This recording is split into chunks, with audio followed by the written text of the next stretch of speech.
All right, we're here.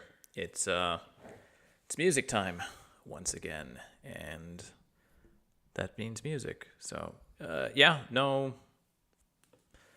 fun intros or anything like that. We're just gonna kind of jump right into it. We have 12, I believe, this week. Yeah, we've got 12 albums. It is mostly rock and metal and Indian pop. But we do have one release for the, rap and hip hop category, one for the electronic category, respectively. So there are some, other ones making appearances as well. We're going to start out with rock and metal. Then we're going to go the one rap and hip hop, the one electronic, and we're going to finish up with pop and indie. So, without any further ado, we're just going to jump into it here. So, there we go. Yes, so first thing we've got here, very short EP. This is the group is Metanoya, and the EP is Bog Vаш, or Your God. This is the debut EP out of a hardcore group from Adler. Adler is in the Sochi area. It's sort of down in the resort area, the, Russian Miami, if you want to think of it like that. They've got the Slayer energy when it comes to things connected to the church, so as in not big fans, and just pretty straight up hardcore. So a little taste of that here.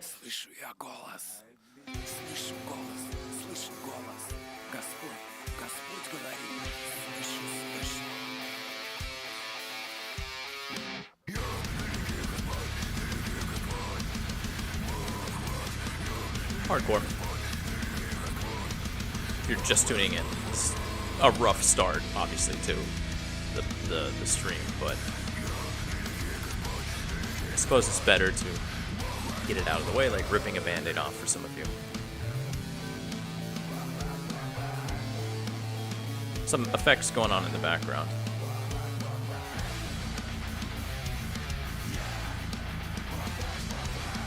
Even a little bit of the Slayer groove and rhythm there, although it is like just straight up hardcore, right? Like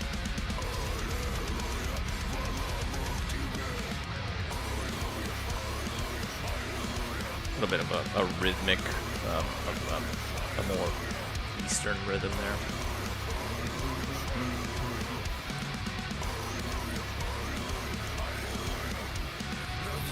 All right, I'll cut it off there. You get the idea. So yeah, again, it's a debut EP. We'll see if we get a full length from the group here, but it's promising. It's got a good sound, good production. So yeah, that is the EP is Bog Vаш, and the group is Metanoya. Moving right along, we get into the album Colors by the artist, I believe, Mistone. I'm gonna assume that's how you pronounce it, Mistone. When I was looking for information about this, the artist describes it as Deftones core. This is not Deftones core. Like, there is a fair amount of nu metal energy in the first half of the track, or in the first half of the album, and it does mellow out towards the end. This is supposed to represent, like, a young man eventually getting older. I don't know what the color thing is all about. It's just a nice collection of heavy, melodic, instrumental tracks. These are all instrumental. It's, again, stuff that you could work out to, could work as a soundtrack to a film or a video game. Or, again, it's just something it's nice to listen to if you want something that's got some drive to it. But it's definitely not Deftones core. I mean, like, maybe if you really are stretching, like, the definition there, but...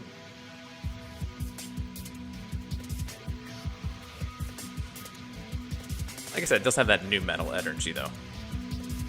Especially in this first half.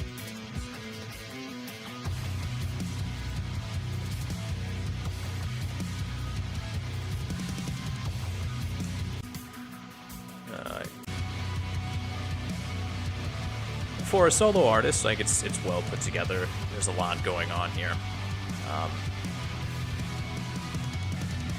and it's got that drive to it as well.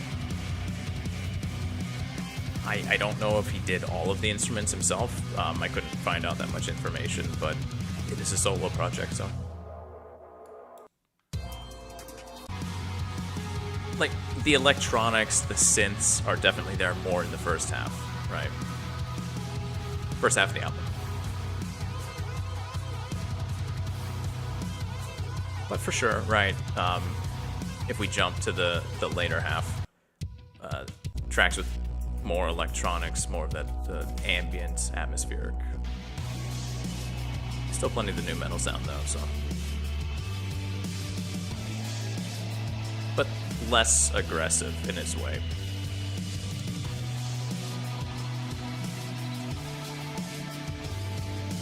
Cover work does feel like AI art, but again, solo project, I'm not going to judge it for that. And then get to something a little bit, feels more like a closing track.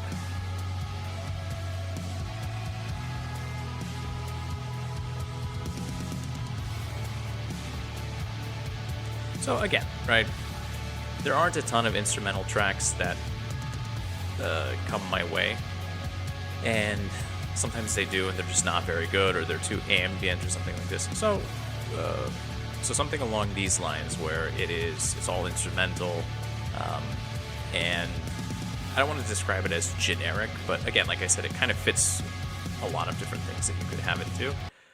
It's not a bad thing, and yeah, I hope Mistone continues to develop his sound. He has like maybe one other release prior to this. Yeah, it's promising. So that's Colors. That's the album by Mistone. All right, now we're getting into stuff that might be a little bit more kind of what we're expecting here. So this is Beskонечное Лето, or Endless Summer, and the group is Flesh-Back. Flashback, right? Obviously, it's somewhere between pop punk and radio-friendly alt grunge of the early 2000s. You know, that's where this album is lying. A bit of a sanitized edge and aggression with the alt grunge sound too, and the vocals and lyrics are more of the pop punk. When I was first listening to this, it reminded me a little bit of Silverchair meets Naive, which is a Russian group, which is again probably not the best description, but the analogy I could come up when I was listening to this, and I'll just start playing some of the music, was it felt like finding your old high school hoodie, right? It's a bit worn out in terms of sound here. There are probably other newer things that you should be more interested in, but when you slip into this, it feels good and it takes you back to another era, right?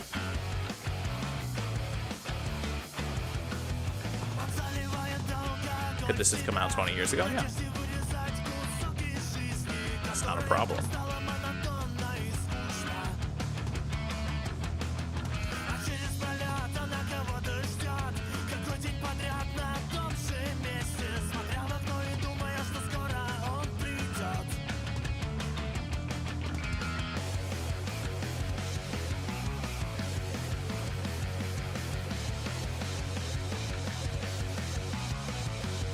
This is definitely more the pop punk sound. Let me try to find one that's got... Yeah, this has got that alt grunge right from the start. And you could hear this being a Silverchair song, if you remember what Silverchair sounds like.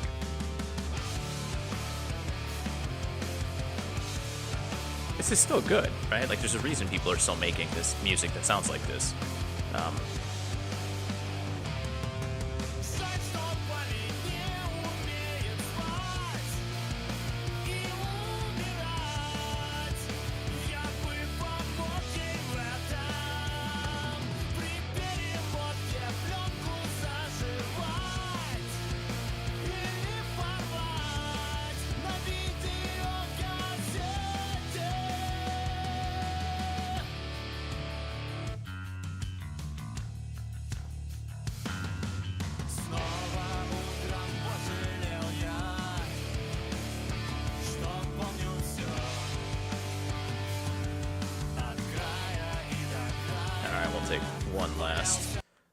The last three tracks are a solid end to the album as well.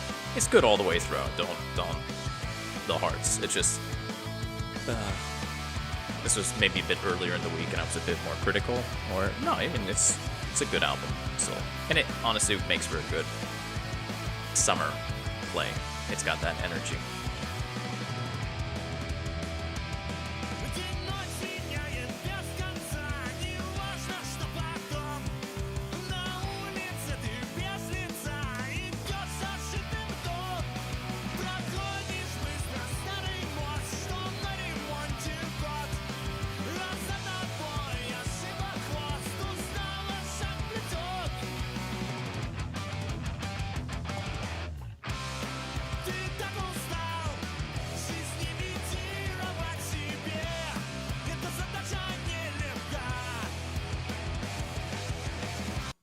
So I'll cut it off there. So yeah, that's the album Бесконечное Лето, or Endless Summer, and the group is Fleschbeck, which I'm probably not hitting the Russian accent hard enough there, but you get the idea. All right, up next we've got this. I love the artwork. The artwork here is fantastic. It was even before I listened to this, just like I had to listen to this. So we got punk rock energy on this album from an older crew. Though it is their first album, they're just older in the sense of they're just like their age is older than and the album or the punk rock energy is it's, as I have it described in my notes, I'm pissed at the world not because I'm young and don't understand how things work, but because I'm older and understand how things work. It's that type of bile that they're spitting here. Musically, it's not exactly like the last Iggy Pop album.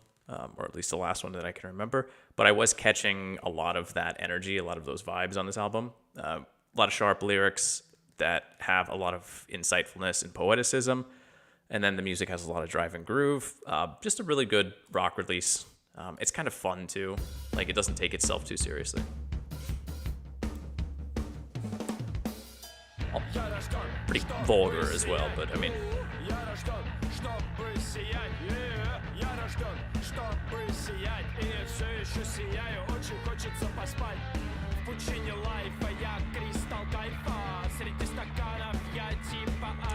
God, I love the artwork. I cannot get over it.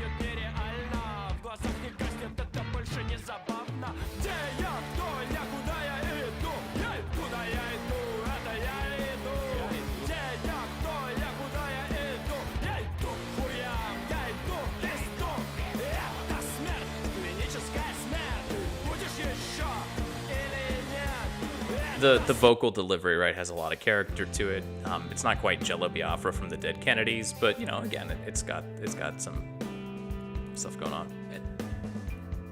And, again, already on the second track, they're not afraid to dial it back.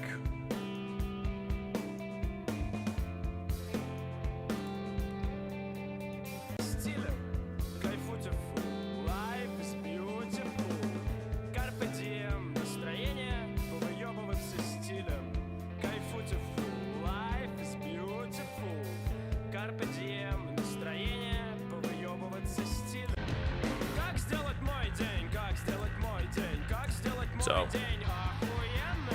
the idea too that the songs are no stranger to shifting tones somewhat radically halfway through a song. It's always a good sign. Like people who know what they're doing musically.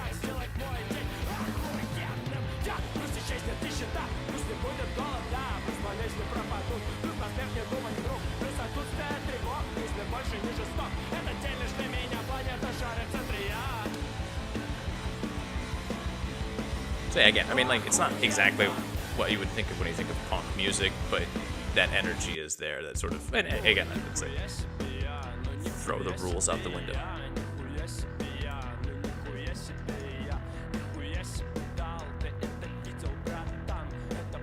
I also love the like.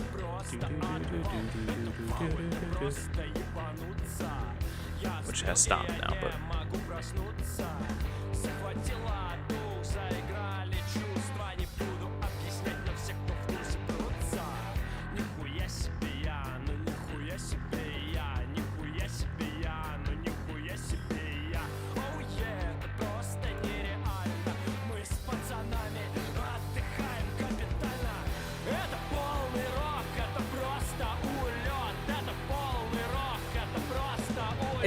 it also feels like there's a high level of sarcasm in the lyrics as well. But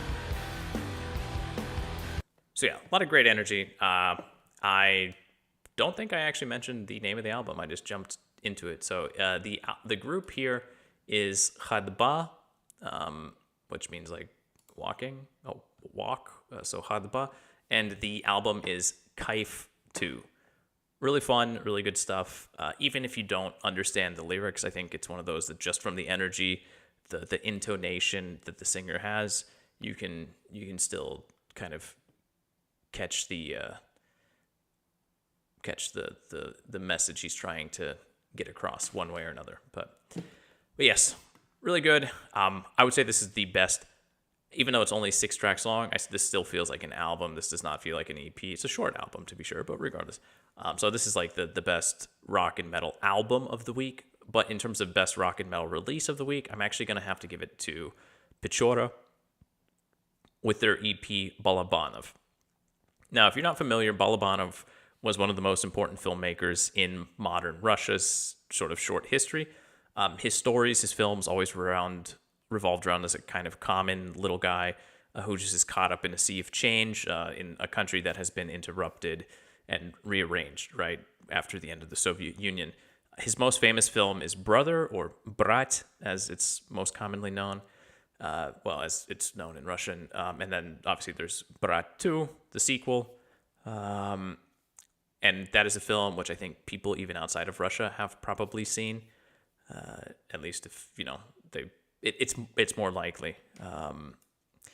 It's also a film which a lot of quotes have been taken from and used as part of Russia's war propaganda, which, interestingly enough, Balabanov's son has just is positive that his father would have been upset with that. Balabanov did die. Oh, it's been a while now.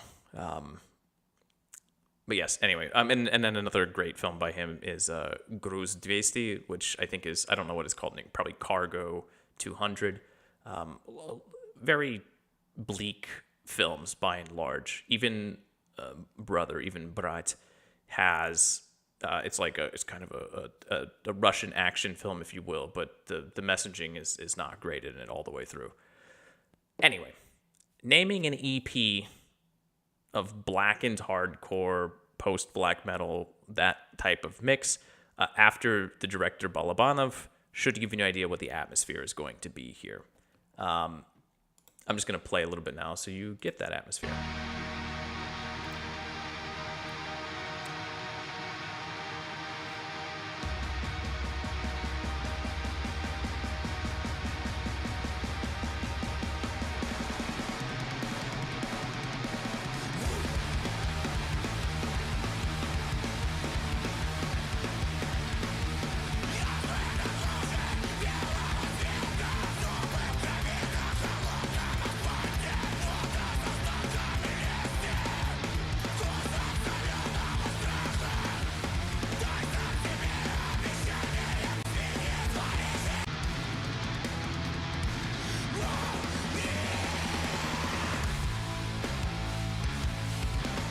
Definitely more of the black and hardcore than the post-black metal that I've seen thrown around, but it has those moments as well.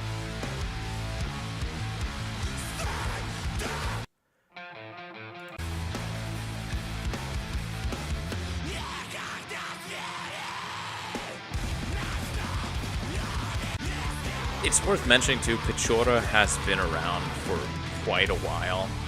Obviously, groups that play in this genre frequently don't have long lifespans, either because, well, for various reasons. But Pechora has been around for quite a while. They're kind of one of Russian old schools in this heavy genre. But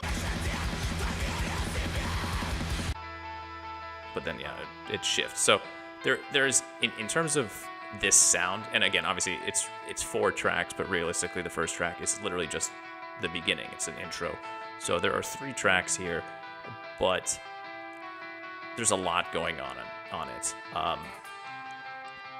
This was a breath of fresh air for me, I'm gonna be honest. listened to a lot of stuff this week that just, it was like, it's okay, but it wasn't doing anything. And quite a few albums I had to listen to twice before it kind of finally clicked. This one I just put on, and it was just immediately, it's like, okay, yeah, this is done well.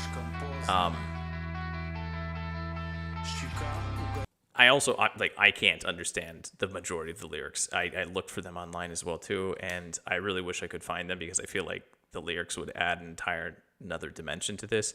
But like the one that I found, for example, «Кто нарисует желание жить на надгробной плите». I should have changed the inflection a little bit, but like basically, who wants to live on a tombstone? Something. It's right. There's a lot going on lyrically here as well, but I can't understand half of it, and I can't find the lyrics anywhere, so it's a bit unfortunate. But yes, this is, if you like your music. Those are, I'm pretty sure, maggots as well too. Just it took me forever to figure out what that was, but that's my best guess. If you like your music a little bit on the harder side, then yes, this is going to be it. This is the Balabanov EP, and the group is Pechora. But yeah, so anyway, that is it. That's the final rock and metal release, and we are just going to continue right along into the one rap and hip hop. The one that I'm just going to call, there are a few that are like, you know, you could theoretically put them in rap and hip hop. We'll probably see rap title on at least 2 other releases, but realistically, this is the only one that's like actual rap. So the album is Revenant, and the artist is OcbDark or OcbDark. I don't really know. Album artwork is whatever. But this is a great example of something which I would qualify as not my music. It's growly, husky rap, which is going for the horror edge. The reason I would say it's not my thing is it's too edgy. It's too teenager-like. It's the type of thing I probably would have loved if it had come out when I was a teenager. But yeah, I guess I understand through this how adults saw nu metal 20 years ago, so like I get that now, but still, right? So this is not necessarily my cup of tea. However, it grew on me, and it's still like not my favorite thing, but it's also not as bad as I first thought. In fact, I actually started to enjoy it because it's a full-fledged album, 17 tracks. This thing is plenty long, and once you get into it, and it's like the whole cyborg thing is not just some dumb thing. That's one of the cruxes of the album. I do wish I could have made out the lyrics a little better. The vocals are all filtered through various effects to make the artist sound more like a cyborg, and the hardcore aggressive lyrics, I guess, are probably something that I didn't miss too much, but I do feel like there is something of a story here. I just wasn't able to get that much out of it. So yeah, this is an album which seems fairly monotone on the surface, but there's actually quite a bit going on if you actually tune in, and if you don't care about tuning in, then this is just like some mosh rap, which, you know, you can enjoy that too, but I'll quit chatting so you can actually... A lot of sort of cyberpunk sounds and futuristic stuff going as well too, but...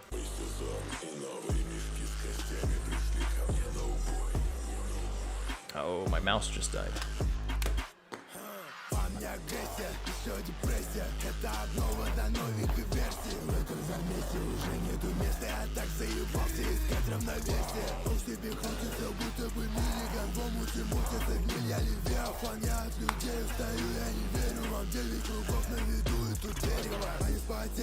So yeah, when I first heard this, I was just like, okay.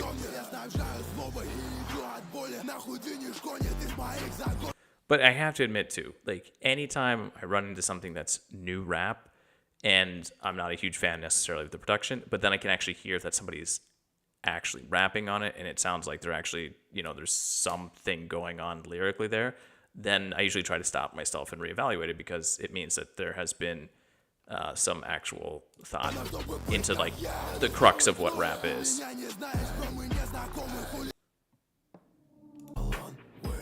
So yeah, the husky, growly vocals, if that's not your thing, this is gonna rub you the wrong way. But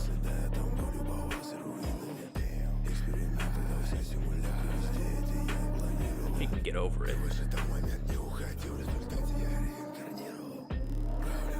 Musically, there's a lot of stuff going on, right? The song's called Prowler, and it has something oppressive, like we're slinking underneath something that is searching for us, for example.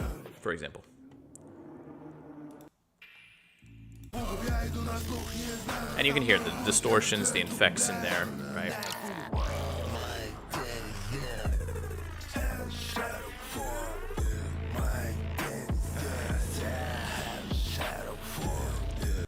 But ты маленький, весь их музон недостоин внимания. Они пустышки и бесконечные. Я мою душу спина эпилептика. Не пил, не назови меня скептиком. Сладкая смерть, кошмар диабетика. Тошнит от рыбы. again, if I had the text, I'm sure there's more of a story going on through this whole thing. But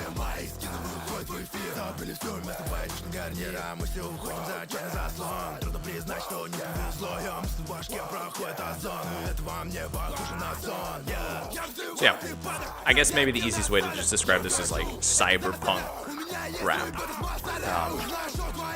horror cyberpunk rap. I don't know. There's all sorts of labels for music, especially rap music now, so it's hard to keep up. But yeah, it is an album, like I said, which when I first started listening to it, I actually listened to like the first 2 tracks 2 times and stopped, and then the third time I just let it play out.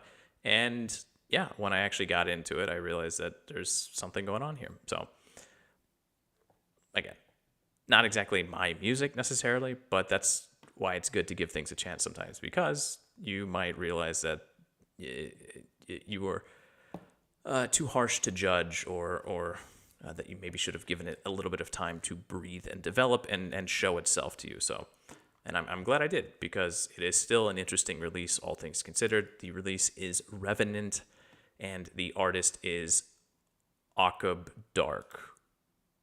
OcbDark. So, and that's it. That's all we have for like true rap and hip hop releases this week. So let's get into electronic music. Yes, this is the one I was like, they're probably going to have another rap label, and it's not rap. So let's talk about ЭЛьФ 1, ЭЛьФ 1 by Slava Marlow. So Slava Marlow here, probably one of the bigger Russian music producers, especially like with rappers and pop stars as well over the last decade. He has been making more solo music, and this is his second full length. On this one, he just dives headfirst into the EDM sound of the 2010s. Oh, wait, my mouse is over here. The artwork is whatever. I've seen a lot of discussion, not a lot, but I've seen some discussion online about people who are not very happy with this release because it took him 3 years and he came back with only 7 tracks. And honestly, the first one is an introduction with Ksenia Sobchak, which is appropriate because it's supposed to bring back the atmosphere of the 2010s.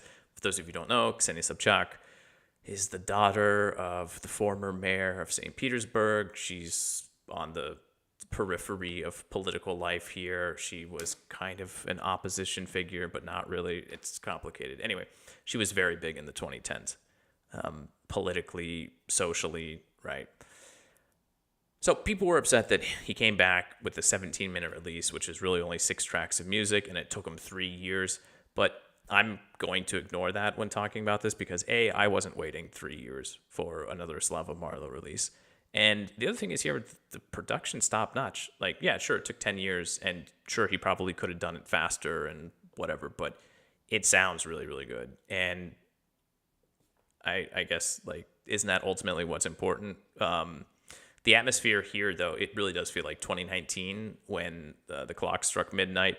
Then instead of rolling over into 2020 and the shit show that started from that year, that it just like clicked back over into 2010 version 2, and that the party just never ended. The party of the 2010s just never ended. It just grew and evolved into something closer to what we'd expect in 2025. You can also tell Slava Marlow, right? LJ, Saluki, Glukoza, Gradusi, LSP, a lot of big names in Russian music on this album as well. It's just a fun album. This is the type of summer party atmosphere that I was not expecting this, and I fucking love this. It's probably nostalgia as well for me, but screw it.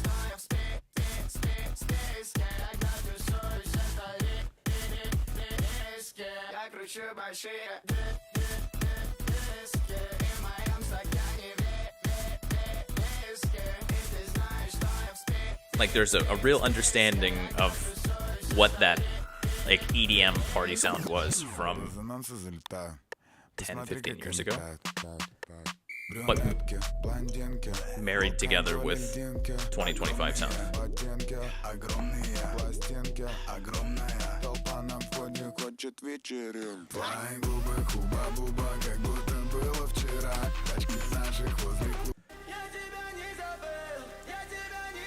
But it's not all there's the pop sound from that same period as well.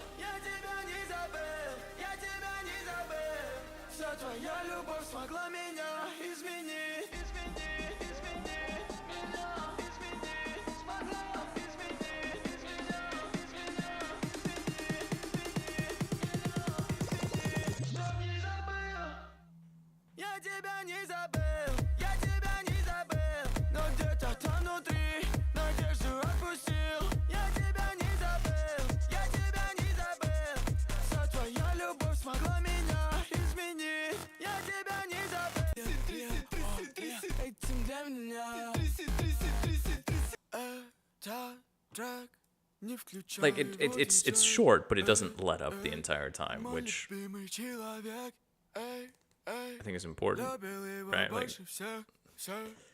It's condensed.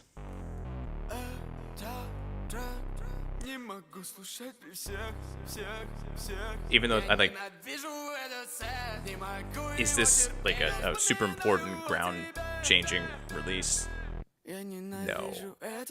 Am I gonna listen to this a lot, probably over the summer? Yeah, absolutely.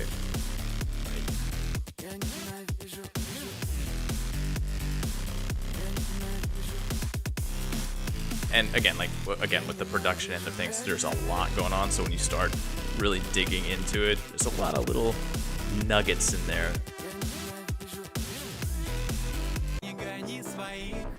It's got the classic Avicii style. I guess, yeah, we can go with Avicii style bridge. It's probably, I cannot think of his name. Anyway, it doesn't matter. One of those European EDM producers. Avicii works just fine. David Guetta. That's what I was thinking of. Меня с детства тянуло на сумасшедшее.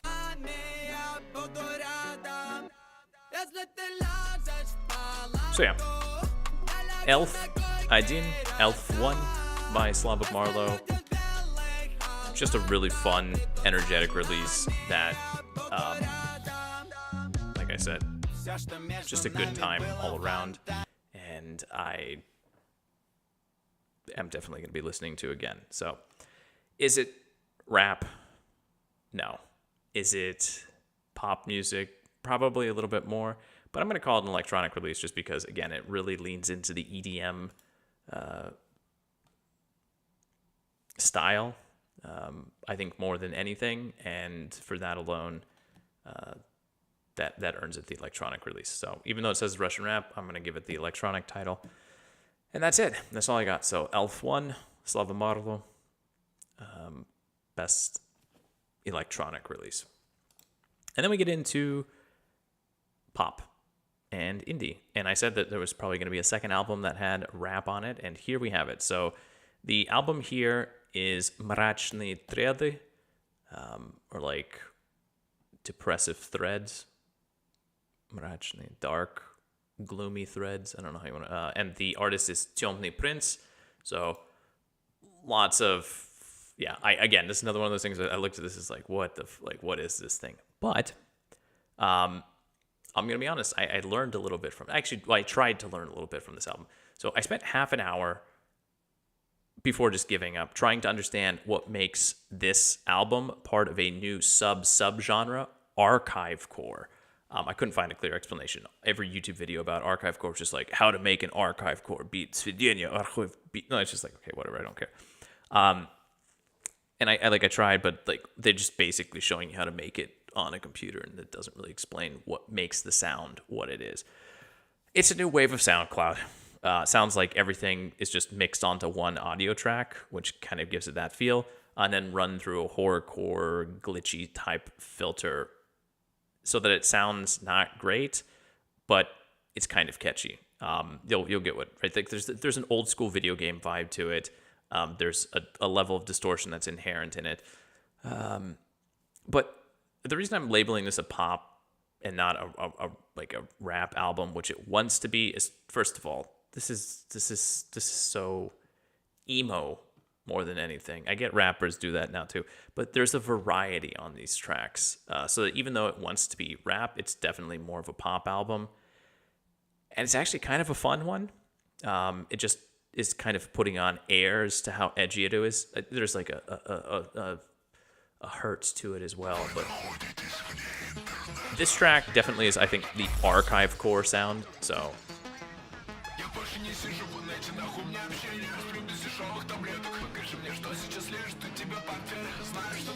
once the bass drops.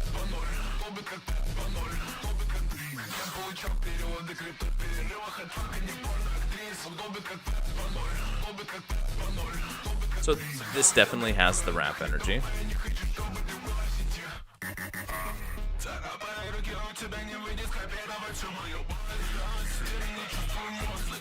But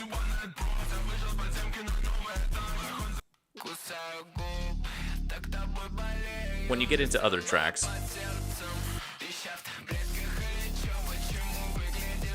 this is just a pop song, and it's fun, and it maybe is archive core still, but it's like got the throw your hands in the air energy, even though lyrically it's not really about that.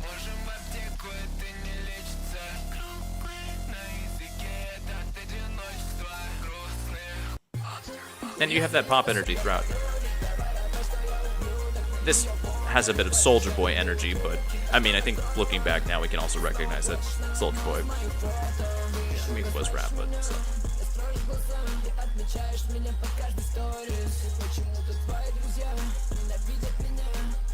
It's like pop rap.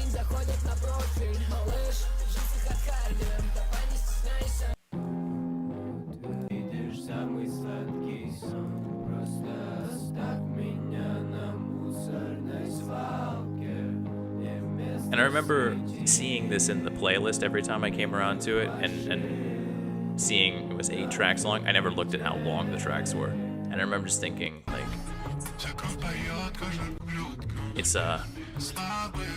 it was one of those that were like, I would just be listening to music, and these 8 tracks would play through, and I would be doing something, and I wouldn't even have time to react because this album is over in like 11 or 12 minutes. It's an EP, let's be real. But it's good. So, I mean, could you label this rap? Sure. I wouldn't put that past you. But like I said, I feel like there's a lot more pop music energy here, which, again, that sort of rap music has become pop music in a lot of ways, and vice versa, so. But I mean, like, when you end your EP, your rap EP with a like an indie ballad type thing, then you've firmly crossed over into the category which we are currently in. So yeah, very short release, a very interesting one. It's just a carousel of sounds and ideas, but it's fun. It's fun. It's very short, and you can listen to it multiple times without even realizing that you've listened to it, and it will kind of keep your attention. So the album is Mrачные треды, and the artist is Тёмный принц. dark prince as well, right? Very, very dark. Anyway, solid release all around. Moving along, we have got Shortparis with the Родная земля, the official soundtrack for Limonov, the Ballad. Now, Shortparis is a group whose name I have seen countless times when reading about music or looking at festival lineups here in Russia, but I've never actually listened to Shortparis. Just going to throw that out there. So this is the soundtrack to the Kirill Serebrennikov film about Edward Limonov, who was a Russian politician, writer. He was a Soviet dissident. And then later in life, he was a Kremlin supporter for the annexation of Crimea and things like that. He's a very complicated character, and I haven't seen the film, so I can't say anything about it. Even though Limonov has been dead now for, I believe, 3 or 4 years, he's still very alive and well. He kind of started. What's the political party? It's like the Bolshevik nationalists. I honestly don't remember. Give me a second here. It's not huge. Limonov started the National Bolshevik Party. Anyway, it's just another aspect of Russian politics, which we're not here to discuss right now. We're talking about Shortparis. So, for fans of the group, it's been a largely mixed reaction to this release because musically there's nothing new here, and the music isn't too inventive or something from what I gathered, because it had to fit with the film that it was composed for. Surprise, surprise. But again, I've never listened to Shortparis before, so I'm going into this kind of without any biases. What we do have is been a collection of songs. It's very art rock, but there's a good amount of electro pop and post-punk in this as well, kind of mixed into it. But the way those influences are put together, there is something unique about the sound. I will throw that out there right now. I haven't quite heard anything exactly like this before. Also, on the Yandex version, there are only 5 tracks. There is a 6th track on the Spotify version, which is a cover of Walk on the Wild Side by Lou Reed. Supposedly that it was removed because of rights issues, that they didn't have the rights to Lou Reed's music because of that, but it might also just be because of the lyrics, because, Walk on the Wild Side has some non-traditional values in the lyrics. And to be completely honest, the final track, Ruski Tanets, is actually a reinterpretation of a Tom Waits song, and there were no issues with the rights there. So, I don't know. Maybe it was, but I thought that was a bit strange. And the Walk on the Wild Side track, not having it on streaming here in Russia, I mean, you can just go on Spotify and listen to it. And it's interesting. It is interesting. Obviously, I can't show you that here. I don't have Spotify open. But we'll just get into it. The title track of Родная земля is, I think, like one of their original ones for the album.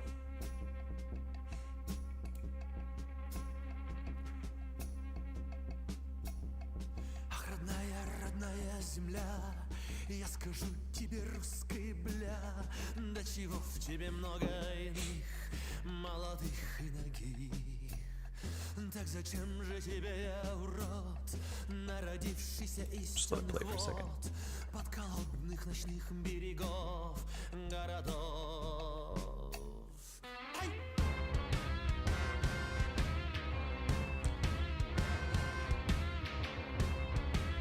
So, like, this track, right, definitely a lot of art rock going on with just...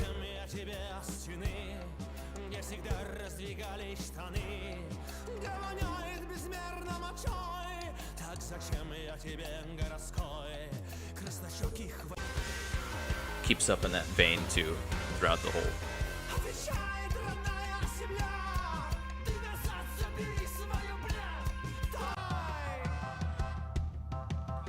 But, yeah, I mean, it's art rock, right? So you can have weird instrumentation. But there are definitely a few songs that I'm pretty sure this one's in English. Or no, I'm waiting for the man's in English, obviously. The Walk on the Wild Side's in English as well.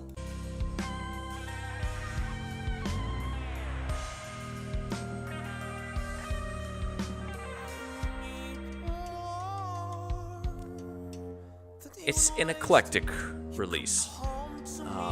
It's definitely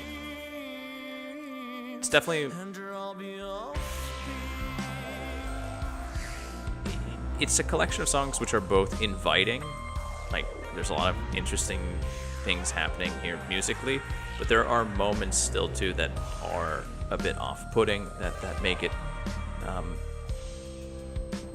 I don't know, not that you don't want to engage with it, but that you're a little pushed away from it. There's like the push and pull with everything.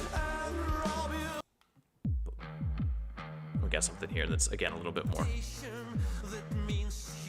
electronic, I guess.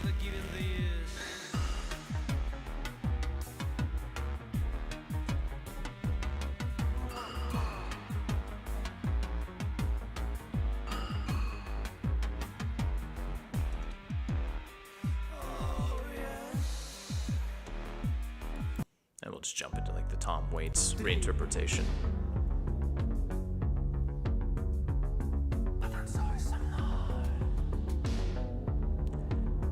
I honestly am a bit interested to see too how this music fits into a film. I mean, I could kind of imagine how it might work, but it's so unusual as well that it feels like it would detract from what would be happening on the screen at the same time. So I guess maybe it's also a shout out to the film, like, hey, go watch the film to figure out how the hell this actually fits into it. But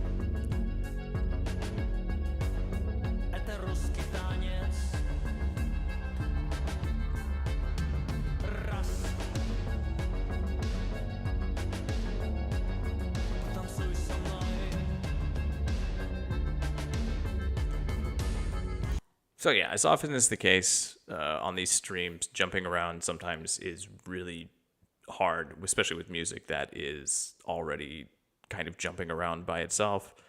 But I think you get the idea. It's an EP. It's quite short. Again, on Russian streaming services, only 5 tracks. It is technically 6 tracks. Spotify has the extra one, the Lou Reed cover, Walk on the Wild Side. It's an interesting listen. I'll just leave it at that. So yeah, the album. All right, nice. So it is, yeah, the album is Родная земля, and it is the official soundtrack to the film Limonov, the Ballad, and the group is Shortparis, and evidently there are other music sounds similar to this, so I don't know myself. But moving on, we're into the final run here. We have Mode, and the album is Songs for an Imaginary Girlfriend. I'm just going to give the explanation that the group has. Psychedelic indie about a love that never was, sunny guitars, sad lyrics, codependency, existence, and self-irony. Experience is more important than an object, but an imaginary girlfriend will all the same break your heart. So, it's a modern take on the garage rock sound of the late 90s, early 2000s, but the group mixes in plenty of other variations of rock and roll. Layering is quite dense here. At first listen, things here feel a bit off-kilter as well, similar to the Shortparis. Times it feels like the track might be spinning out of control. There are some disharmonic elements in there, would feed into that sensation. But this duo, because it's just 2 guys as far as I remember, they do know exactly what they're doing on this album. So musically, they have things taken care of, even if their maybe love life is a little bit made up.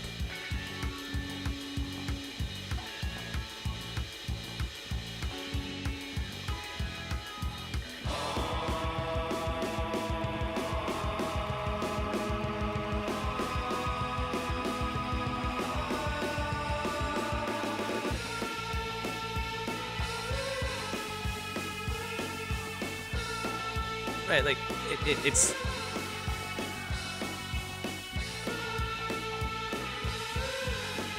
intentionally like that.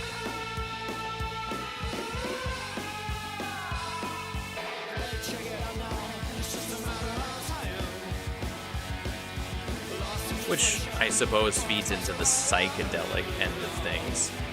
Just not how you would typically when we think of psychedelic sound. It's spacious and whatever, and like that's here too, but it would also make sense for psychedelic music to be a little off, right? Considering the idea of how psychedelics affect you.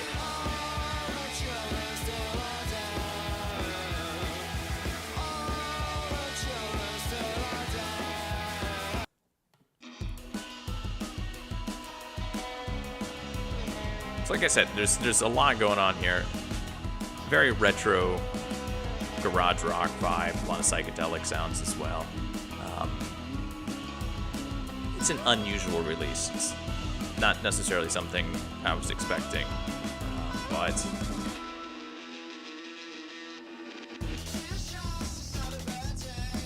you know, the group might actually be called Meowed too. I'm not entirely sure.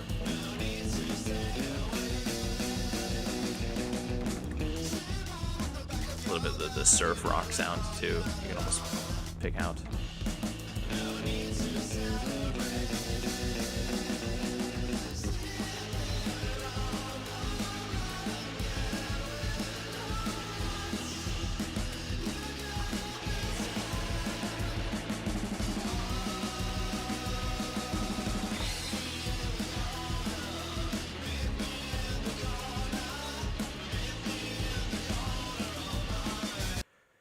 Honestly, at times it almost feels like maybe the girlfriend isn't imaginary and just the artist is. Because it does feel like there is something, I don't know, not intangible, but their interactions with the rest of the world feel like they're filtered through something.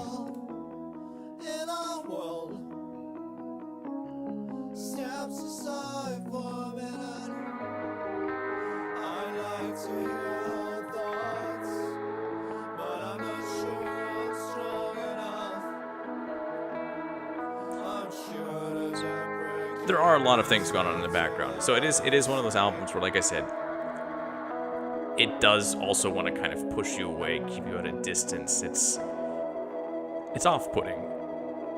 But when you take the time to focus in on some of the things that are happening in the background, some of the ways that they put things together, it like, I don't know, it becomes a much more interesting listen all around.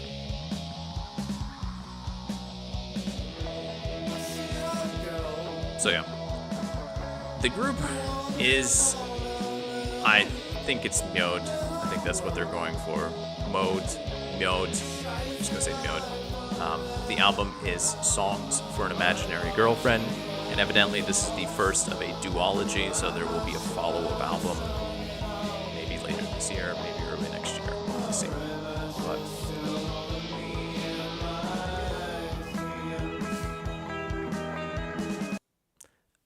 something different, something unusual, and you know, I'll take that. I'll appreciate that. So, all right, we're coming up to the end here. We have got the album Hyperpunk, and the artist is Sensee.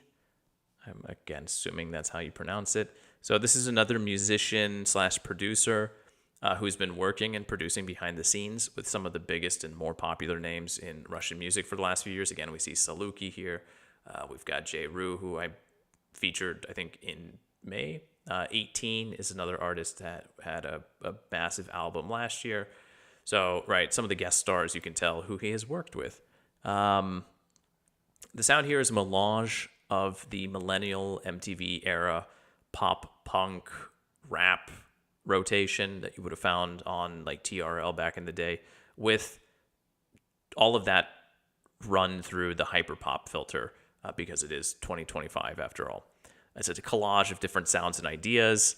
The internal soundtrack for a musically inclined youth of today, or honestly anyone who just appreciates a wider range of music. Like, this has got a lot of the pop punk, but a lot of the effects are going to feed into the hyperpop sound. Твои глаза как два портала в ад. Не знаю, чем я это заслужил. Мне жаль, что папа тебя не любил. Это любовь, но больше палева. неправильно. Как дежавю я не могу не уйти, не остаться. Нахуй нам цель, когда столько препятствий. Знаю, что ты хочешь забить на все этой ночью. Ответы на все вопросы, последняя наша доза. Среди этих белых стен запрыгнуть в мою постель. Суметь неудачи, то, что делаю с тобой. Ты больше не плачешь, хоть я причиняю боль. Я не смогу. What's really interesting listening to this, all this music so far this year, is just how watered down music culture has gotten, where so many of these songs releases feel like they should be monolithic things within Russian pop culture at this point in time. But I mean, they're not getting radio play, they're not getting featured heavily anywhere, and even if they are, I know Sensee was promoted by Vkontakte a few weeks ago when the album came out, which Vkontakte is like Russian Facebook, right? It's one of the big music streaming services and video streaming services and stuff for people online.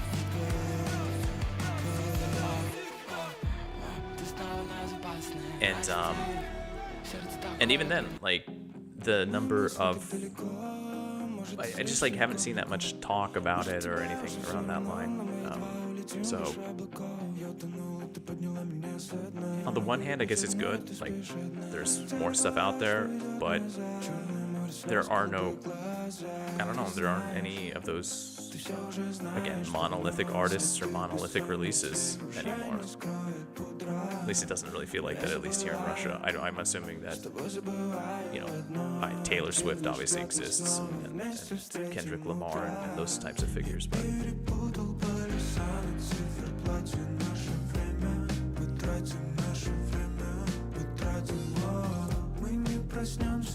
so, again, right, I've been talking over the last few tracks, but you can hear there's a nice mix of, like, just pop, just nice pop music. It says alternative. Nobody wants to be a pop artist. And I feel like the pop label is reserved for the stuff that's very clearly pop, but there's nothing wrong with pop.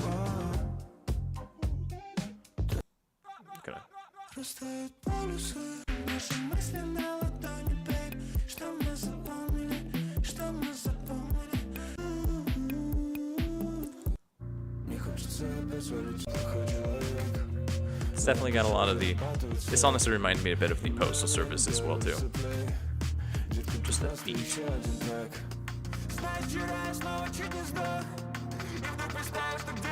Obviously not the vocal part, just the beats.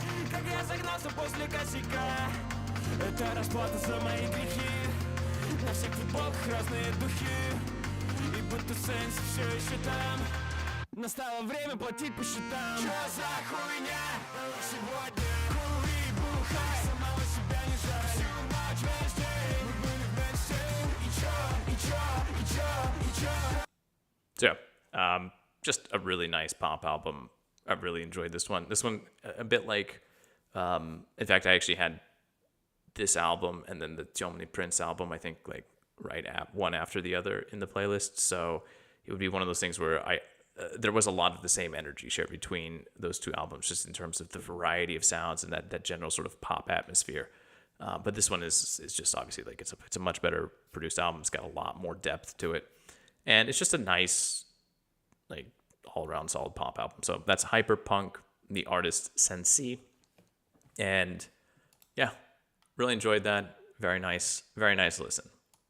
Brings us to the final one, and it's in the pop and indie category, but realistically this should be in the other category. And I think when I split this live stream into videos, or into chapters for the video when it goes live, I think I will put it in the other category, because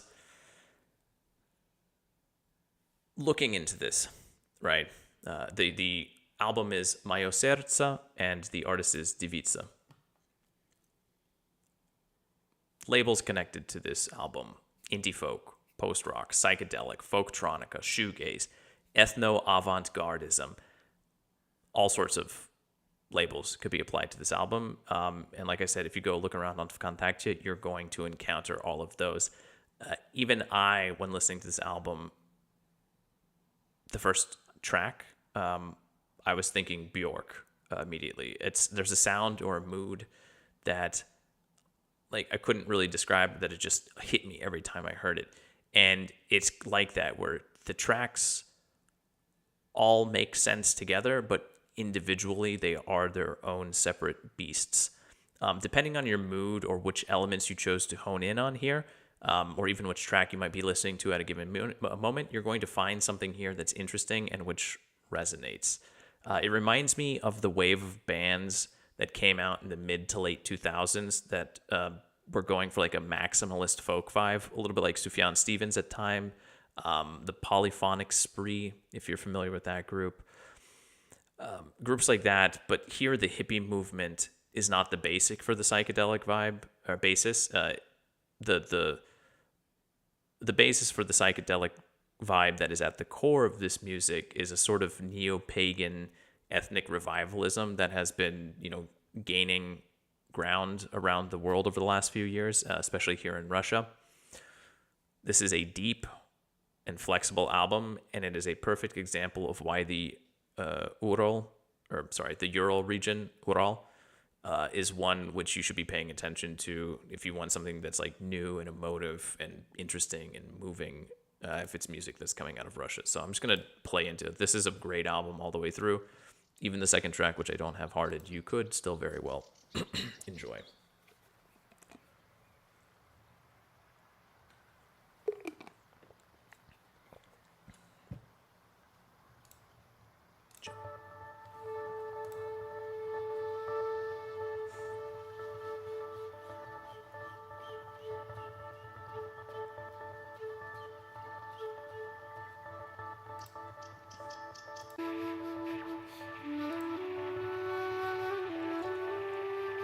I'll be honest, the first track, going into this completely blind, I had my reservations. But you shouldn't. I also don't remember the intro being the song. Evidently it is.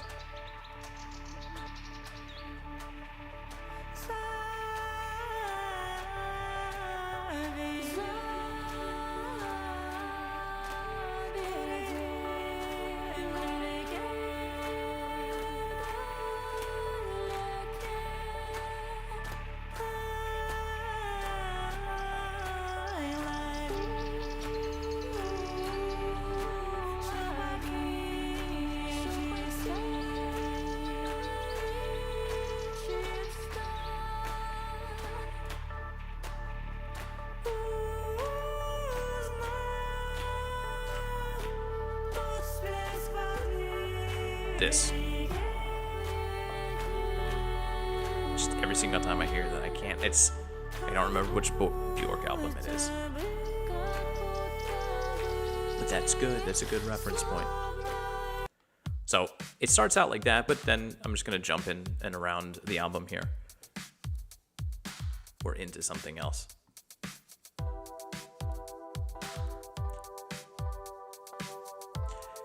And you can tell too, right? These are not short tracks, so the same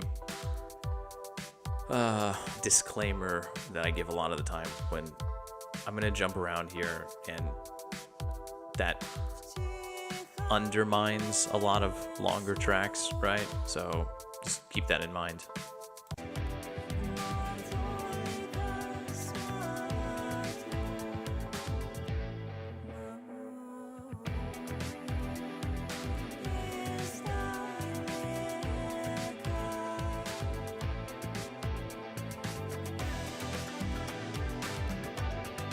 Like, where does this funk guitar line come from, basically? I don't know. It doesn't matter. It works.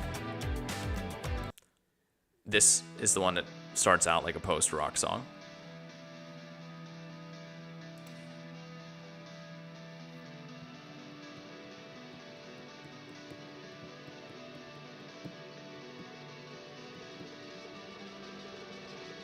With the trills.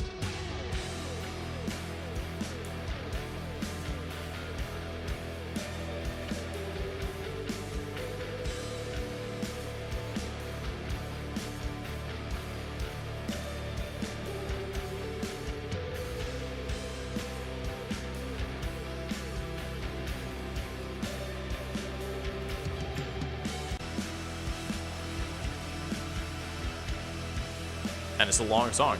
They let it play out. They let it build and breathe, and they let you get into it.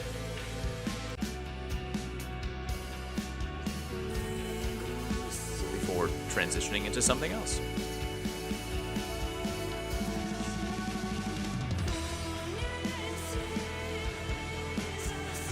Which feels a bit more like alt rock.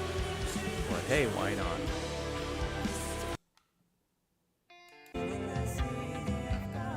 And then on to the next track, we're into something here, which is...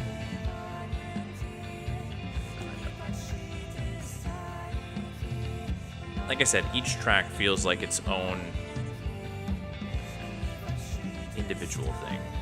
There are a lot of ideas or sounds or elements, especially the female vocals, which remain constant throughout this album. But musically, there are a lot of different ideas happening here. And they're all executed quite well. Like there's a flute. Let's throw the flute in there. The title of the album is Моё Сердце, which is My Heart. And then the group is Девица, which is... I should know how that translates. I'm probably going to feel stupid. Yeah, maiden. Maiden is what the group name translates to. Damsel, maiden. Which, again...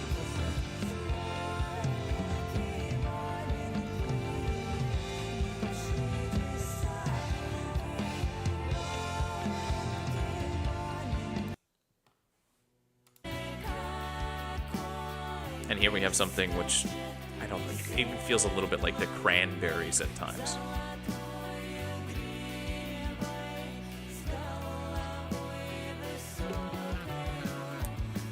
More closer to traditional folk rock.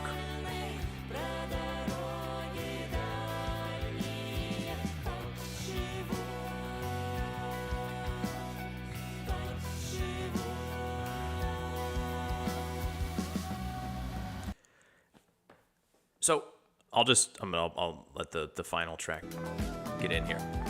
I'll be completely honest. Folk music, at times I really enjoy, especially like as an American, right? That kind of like the more traditional folk sound that I would think of as an American.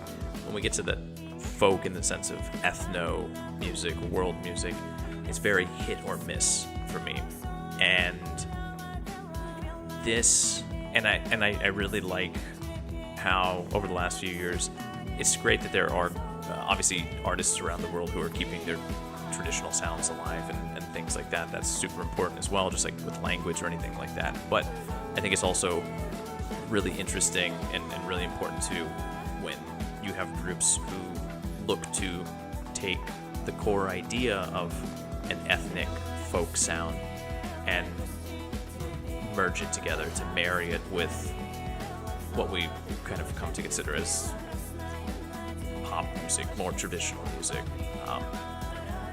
And when it's done correctly, you get very interesting, very well-produced results. And this is a key example of it. So, yeah, it's a long album. It is a dense album. It is just a good album. And I do think that this is one of those that will be, at the end of the year, something that I come back to and I'm still enjoying. And I think it has legs, again, to use the statement that I typically use here. So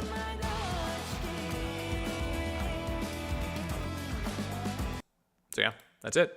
Моё Сердце, the album from Девица, and that's my top pick of the week.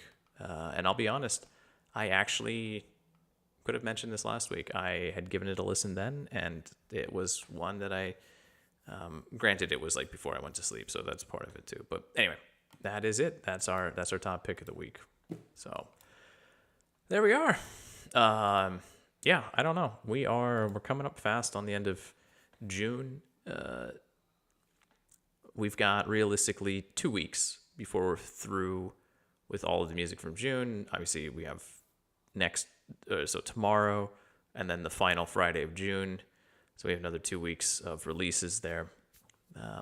But yeah, it's been an odd week, or not an odd week. It's been an odd month for releases. Honestly, since May, it feels like not that the quality has gone down. There has been a lot of really good music too, but it doesn't feel like there have been so many standout releases. Again, Девица was really good, and I think that will be one that sticks around. And I guess maybe that's okay. 1 or 2 of those albums per week is exactly what's needed, but I'm going to wrap it up. I like the fact that I was able to keep this pretty close to an hour, and I'm going to attempt to actually do that by not rambling. So I'll be back next Thursday, 10 p.m. Moscow time, like always, and then for news review, which hopefully on Sunday will be a bit more to talk about with the St. Petersburg Economic Forum actually getting underway now. But yeah, anyway, news roundup Sunday and Wednesday at 9 p.m. Moscow time. So yeah, everyone have a good evening, good afternoon, whatever time of the day it is. Yeah, everyone, you take care of yourselves. I will see you when I see you. Yada, yada, yada. You know how this goes. Take care of yourselves. Till I see you. How does that go? Пока, пока.